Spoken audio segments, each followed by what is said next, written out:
अस्सलाम वालेकुम। नेफ्रीटिक spectrum diseases को डिस्कस करते हैं, जिसमें एक इम्पोर्टेंट चीज है वो रैपिडली प्रोग्रेसिव ग्लोमेरुलोनेफ्राइटिस है, आरपीजीएन। वो जल्दी जल्दी जो रीनल फेलियर में कन्वर्ट हो जाती है नेफ्रीटिक पैटर्न।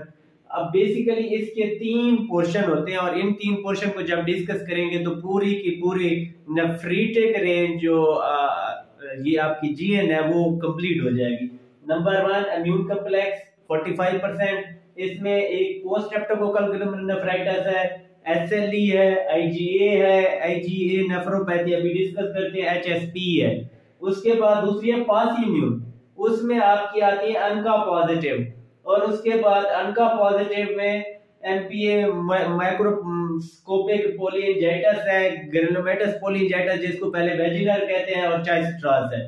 इसके बाद तीसरी है एंटी जीबीएम, और ये इसको गुड पास्टर कहते हैं। तो ये चीजें तीन हैं जिनमें सारी की सारी आज की मैं आपको नेफ्रीटिक रेंज बताता हूँ। सबसे पहले जो उसने कॉमनली पूछी है वो पूछी भी यही है।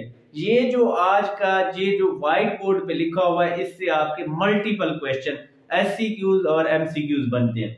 सबसे पहले आईजीए नेफ्रोपैथी और पोस्ट स्ट्रेप्टोकोकल ग्लोमेरुलोनेफ्राइटिस दोनों इम्यून कॉम्प्लेक्स हैं, तो आप लोग कंफ्यूज हो जाते हैं। दोनों के फीचर सेम है, मैक्रोस्कोपिक माइक्रोस्कोपिक हीमाचूरिया होता है, दोनों ही थ्रोट इन्फेक्शन से होते हैं, इसलिए परेशान होते हैं। आइए एक निशानी है जो मैं बताता हूं आज, उससे आप पिक कर लेंगे। उसमें with in 2 days of sore throat infection, with in days 2 days, तो ये आएगी IgA nephropathy. With in 2 weeks, after 2 weeks of sore throat infection या स्किन इन्फेक्शन, इवन 6 वीक के बाद भी आप इसको जो है वो लेबल कर सकते हैं पोस्ट स्ट्रेप्टोकोकल ग्लोमेरुलोनेफ्राइटिस। ये एपिसोडिक होती है आईजीए, और इसमें जो प्रोग्नोसिस है 20% जो है वो पेशेंट ईएसआरडी में 20 ईयर में चले जाते हैं जो आईजीए नेफ्रोपैथी के होते हैं।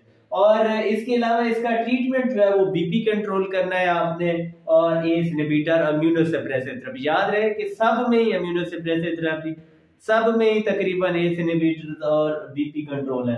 प्रोग्नोसिस के फैक्टर आईजीए के पूछते हैं वो, अगर आईजीए का लॉन्ग सिनेरियो भी आता है तो आपको प्रोग्नोस्टिक फैक्टर पूछ सकते हैं। इंक्रीज बीपी है, बैड प्रोग्नोस्टिक है, मेल है, प्रोटीन यूरिया या रीनल फेलियर या प्रेजेंटेशन पे, दैट इज बैड प्रोग्नोस्टिक। फिर आप जल्दी जल्दी पोस्ट स्ट्रेप्टोकोकल, इसमें भी स्ट्रेप्टोकोकल एंटीजन जो होती है उनका डेपोजिशन होती है, और इसमें आईजीजी और 3C3 डिपॉजिट होते हैं जस्ट लाइक अ मेम्ब्रेनस। और इसको ये होती तो सोर थ्रोट के इन्फेक्शन के बाद है, तो ये हिस्ट्री होगी। और जब इन्वेस्टिगेशन करते हैं तो एएसओ टाइटर चेक करना होता है, वो बढ़ा हुआ होता है, और C3 भी इंक्रीज होते हैं। ये वह डिजीज है जिसमें C3 इंक्रीज है, और फिर उसके ट्रीटमेंट जो है वो सपोर्टिव है, खुद ही पेशेंट ठीक हो जाते हैं। अब गेम जो है इन पे आरपीजीएन पे, एक तो post streptococcal glomerulonephritis IgA discuss कर लिया, एसएलई का अलग हम रूमेटोलॉजी में डिस्कस करेंगे।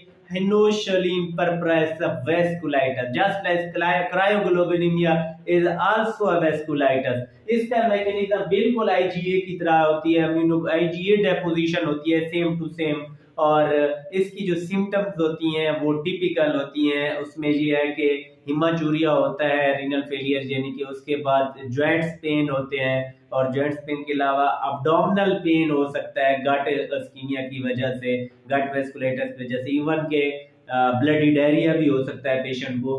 तो ये एचएसपी के टिपिकल स्किन पे रैश होते हैं, वो एक्सटेंसर सरफेस पे होते हैं, और लेग्स पे होते हैं, और बटक्स पे होते हैं, एक्सटेंसर सरफेस पे, फ्लेक्सर पे नहीं होते। ये टिपिकल एनोशलीन पर बच्चों में होता है और यंग एडल्ट्स में होता है, और स्पॉन्टेनियस रिकवरी होती है, कोई ट्रीटमेंट नहीं है, मोस्ट ऑफ द पेशेंट बिल्कुल ठीक हो जाते हैं। सपोर्टिव ट्रीटमेंट है, बहुत कम को इम्यूनोसप्रेसिव थेरेपी या डायलिसिस की जरूरत पड़ती है।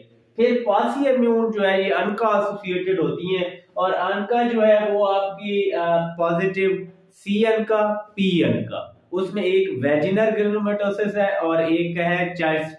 तो ये इनको आपस में कंफ्यूज नहीं करना। और इनकी डायग्नोसिस एंटीजीएम, गुड पास्चर, वेजिनल और चाइल्ड्स, इन तीनों को आप लोगों ने मिक्स कर देना है। मुझे पता है आप लोगों का अभी इतना स्पेक्ट्रम नहीं है, आप लोग जल्दी इसको मिक्स कर देंगे, लेकिन आज मैं इतना क्लियर कर देता हूं, आप लोगों को कभी भी मिक्स नहीं करना।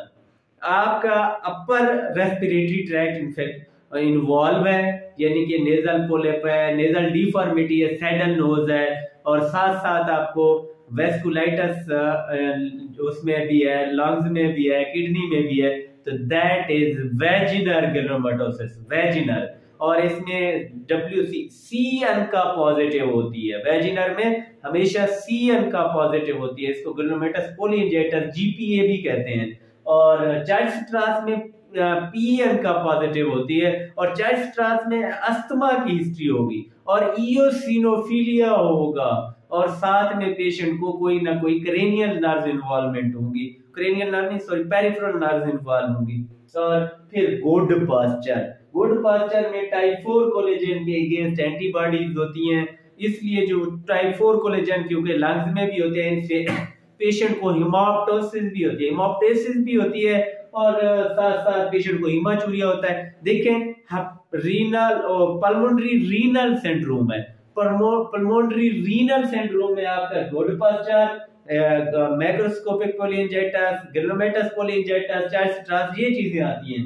अब इसको आपने कैसे पिक करना है, ये एंटी-GBM एंटीबॉडी पॉजिटिव होगी, और कोई स्मोकिंग की हिस्ट्री की, उससे ये हैमरेज होता है, पल्मोनरी हैमरेज। तो एंटी-GBM एंटीबॉडी जिसमें पॉजिटिव हो वो गुड पोस्चर है, और जिसमें आपकी और हिस्ट्री इयोसिनोफिलिया और इसी तरह वेस्कुलाइटिस की हिस्ट्री नहीं है तो वो भी गुड पोस्चर है। इसका जो ट्रीटमेंट तीनों का, plasma exchange, steroid plus immunosuppression therapy, cyclophosphamide, याद रखिएगा, ये एक दफा उन्होंने कई बार पूछा भी हुआ।